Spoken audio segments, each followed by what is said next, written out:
I'm Nhayah Goode, and I'm on the scene with Sheen Magazine here for a brunch celebration of moms in music, honoring Faith Evans and Mamas in Music. Let's get into it.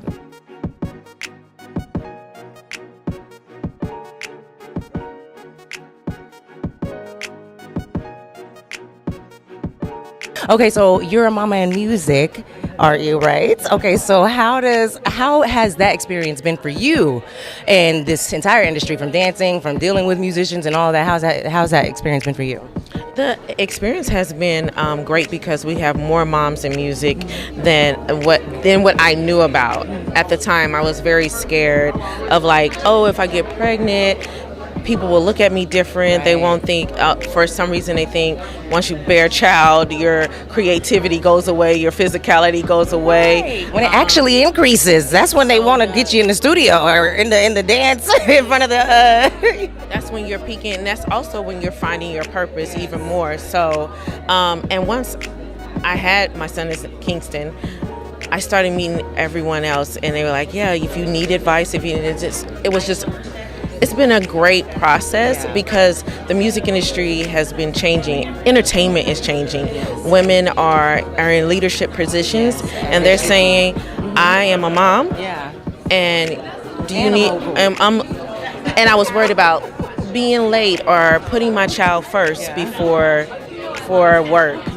And people are understanding because I'm a hard worker. It doesn't mean that I'm saying that I don't want to work anymore. It's just saying I just have a human, a purpose now, but I'm still here for you. But so the journey, it hasn't been bumpy for me. I just make sure I'm around that right tribe. Right. Okay, so how has your experience, now I heard you a little bit up there, but now we talking directly. How has your experience as a mama in music, in the music industry been? You talked of the highs and the lows and all of the other things. I want to hear your perspective.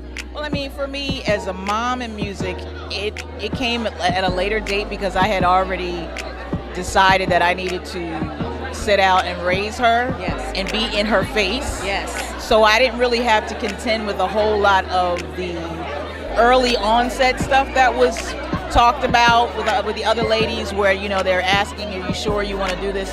So all of that had already transpired. So for me, it was about raising her and being there for her. Sometimes she was like, you should go somewhere, you should go on tour or whatever. Right. But I'm like, I really feel like out of the priorities that I had, you are the most important thing at this point in time. So everything else takes a second.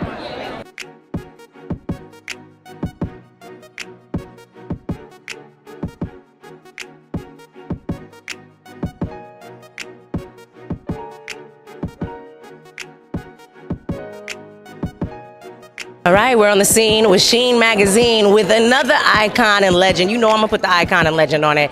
Darlene McCoy, looking amazing. I love it. How you feeling? I feel amazing. I'm so excited to be here to honor moms in music because I've been a mom in music for so long. Right. But it's just really good, to be here and celebrate one of my favorites in the world, Faith Evans. Okay. This is great. It is great. Yes. I love it. It is great.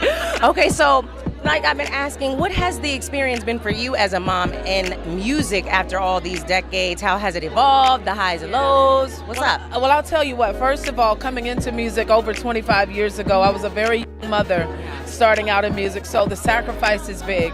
It's, the balance between being a mom and being someone in music. It's a lot, but then, it evolves. And then you start to develop children that are in music as well. So I have a nephew that is out here doing his thing, Isaiah Huron, and a son who is out here doing his thing too, the champ. Yeah. And my daughter is also an up-and-coming artist. So the beauty is, wherever you sow is where you reap. Yes. And whatever you sow is what's going to come back. Yes. So, I've spent a lot of time in music, just kind of being...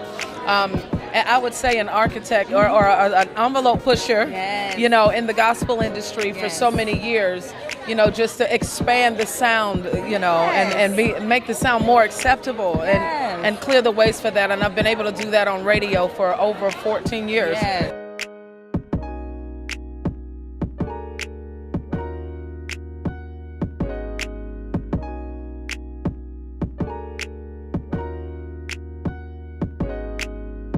All right, I'm on the scene with Sheen Magazine here, and I am speaking with an icon and legend, Faith Evans. How are you? I'm so excited to meet you. Hi. I'm doing well. Happy to be here. Yes, how you feeling today? I'm good. I'm up. I just got off a flight from LA at like 2.5 hours ago. Wow. But I'm here. But you here, you ready, and you're mama in music. Yes, ma'am. Okay, so how has that experience been for you? With your decades-long time in the industry, how has being a mama in the music industry influenced you, helped you, highs and lows? To be honest, I was a mother before I was in the music industry, so everything sort of kind of, at some point, I worked it around that. Right. I mean, in the beginning, when it was just me and my daughter, I took her everywhere until I realized, okay, maybe she don't need to be everywhere. But I mean, as my family grew, I mean, that's obviously that comes first. So a lot of times over the years, my fans like, oh, you didn't put out a record, or I want to see you on tour. But I've kind of always been I want to be at home, making sure my house and my kids are good, you know? And then I'll sing for y'all. Exactly. right. Exactly. Okay, so tell us about Writers Room Inc. I know your son has special needs, so tell us a little bit about that and how people can get involved if they want to jump in. My son Ryder, he just turned 16. He is on the autism spectrum. I started Writers Room Foundation to really kind of lend information, education, and support to those that are navigating life with a child or an adult on the spectrum. We actually haven't really done like a fundraiser yet. Right, not yet. You know, I was able to do some informational symposiums over the pandemic, which people have been asking for to come back. But they are very, very informational. So if anybody is interested, you can check out Writers Room or Faith Evans. I think it's writersroom.org on YouTube, but it's on YouTube. Yes. And there's a lot of stuff in there. I mean, you know, I'm still learning as I go. But the things that I have learned, I like to share, because a lot of this stuff, if you don't know, you just don't know. You just don't know. You know? So I'm very appreciative of God giving me that honor, you know, because I get to use my platform as an entertainer and, you know, share other information.